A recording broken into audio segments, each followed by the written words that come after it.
Réduire l'impact des pratiques agricoles sur l'environnement est toujours un défi pour les scientifiques. Les nouveaux modèles qui permettent d'encourager une agriculture durable doivent désormais tenir compte de la vie dans les sols.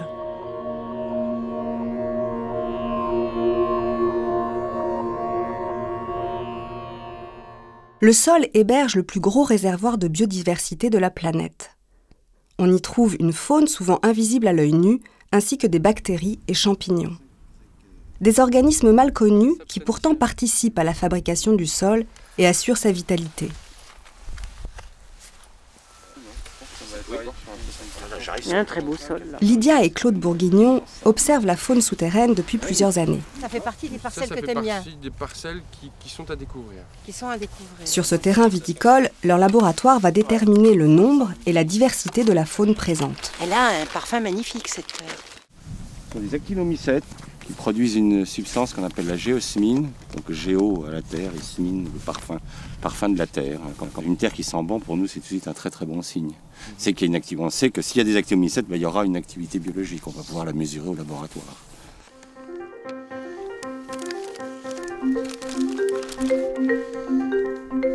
Le comptage s'effectue au laboratoire grâce à la technique du berlaise, qui consiste à faire sécher la terre pendant plusieurs jours afin de faire tomber les organismes au fond de ces grands entonnoirs. Ils sont dessous, s'il faut que je... La faune, qui apparaît au microscope, est très structurée. Elle se charge de détruire la matière organique tout en favorisant l'aération du sol. En surface, on parle de la faune épigée, épi qui veut dire au-dessus. On parle de colamboles.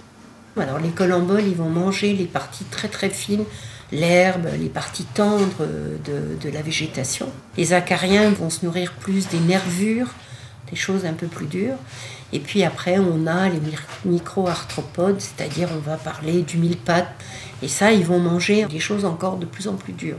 En profondeur, à ce moment-là, on a une faune endogée à l'intérieur qui, elle aussi, a exactement les mêmes noms, colamboles, acariens. Donc cette faune-là mange les racines en profondeur.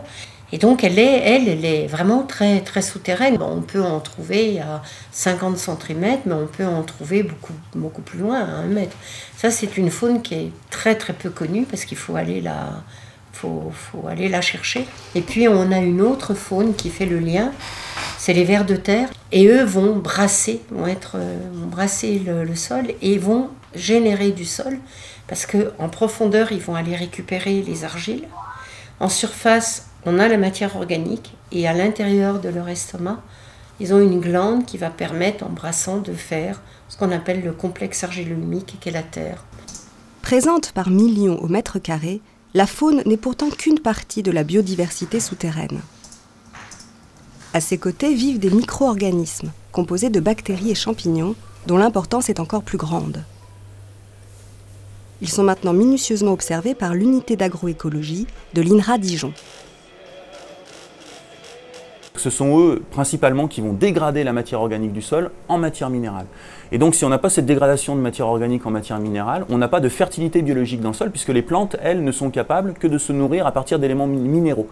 Et donc, s'il n'y a pas de cette dégradation de matière organique en matière minérale, il n'y a pas de fertilité biologique, il y a une accumulation de la matière organique dans le sol, le système se trophise, s'acidifie, s'asphyxie, et le système meurt. Donc les micro-organismes, c'est comme dans notre tube digestif. Si on les élimine, c'est eux qui font notre digestion. Si on les élimine, on ne digère pas et donc au bout d'un moment, on meurt. Et bien c'est pareil pour un sol. C'est un réacteur biologique avec des micro-organismes qui le font tourner.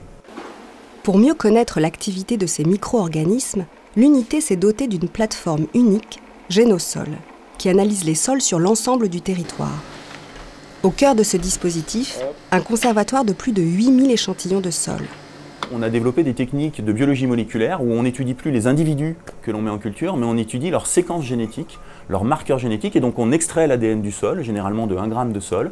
Après, à partir de cet ADN, on va utiliser des outils de génotypage, de PCR, de séquençage, pour aborder l'abondance et la diversité des micro-organismes du sol, et ainsi faire une évaluation de cette biologie du sol par rapport aux pratiques agricoles ou aux modes d'utilisation un peu plus général. Le sol est un milieu fragile. Les pratiques agricoles intensives peuvent être néfastes pour la faune ou pour la population microbienne. Une terre pauvre en faune et en microbes accélère la sécheresse, peut parfois favoriser l'érosion et demandent l'ajout d'engrais pour aider à la croissance des cultures. On cherche donc aujourd'hui à orienter les agriculteurs vers des systèmes innovants qui préservent la vie dans les sols tout en conservant les rendements. Si on parle du travail du sol, on sait qu'un travail du sol un peu agressif va fortement baisser la biologie du sol en termes d'abondance et de diversité des micro-organismes et va même dans certains cas favoriser l'implantation de pathogènes parce qu'on va baisser la biodiversité d'un sol par exemple avec un labour assez agressif, libérer des niches et ces niches vont être recolonisées par des organismes opportunistes qui sont souvent des pathogènes, alors humains, animaux, végétaux et donc on va avoir aussi une qualité de la biodiversité qui va être relativement délétère par rapport à ce qu'on veut faire du sol par la suite. Pour remplacer le labour, on parle de plus en plus du semis direct. C'est une technique qui consiste à planter une culture intermédiaire entre la moisson et le prochain semis. Ça consiste de moissonner très haut, on laisse les pailles debout, et tout de suite derrière la moissonneuse-batteuse, on prend un semoir et on sème, ce qu'on appelle les semoirs de semis direct, ces semoirs qui n'ont pas besoin qu'on laboure la terre pour pouvoir semer, ces semoirs à disque, et on écrase les pailles avec un rouleau et on sème directement un mélange de plantes, et on va semer la culture d'automne, par exemple un blé d'automne, directement dans cette végétation écrasée au rouleau. Cette végétation va mourir avec le gel et le blé va pousser au travers du muge. Donc le principe, c'est utiliser ces plantes, au lieu de laisser le sol nu avec le lessivage et tous les éléments qui sont entraînés vers les nappes, on fait pomper tous ces éléments que la culture n'a pas pris par ces plantes de couverture, et du coup on les remonte en surface, on nourrit la faune, et on fait en sorte qu'il n'y ait plus jamais rien qui parte. On lutte contre la dégradation physique et chimique du sol, et on relance le système biologique, donc on a des sols qui ne polluent plus. On arrive à faire une agriculture absolument non polluante. De plus en plus d'agriculteurs ont arrêté de labourer leur sol. Un changement qui demande toutefois une connaissance très pointue des plantes à utiliser pour remplacer le labour. Un avenir où se mêlent science et agriculture est en train de naître. Car aujourd'hui, il est clair que sans la connaissance des processus microbiologiques du sol, on ne peut pas cultiver de manière durable.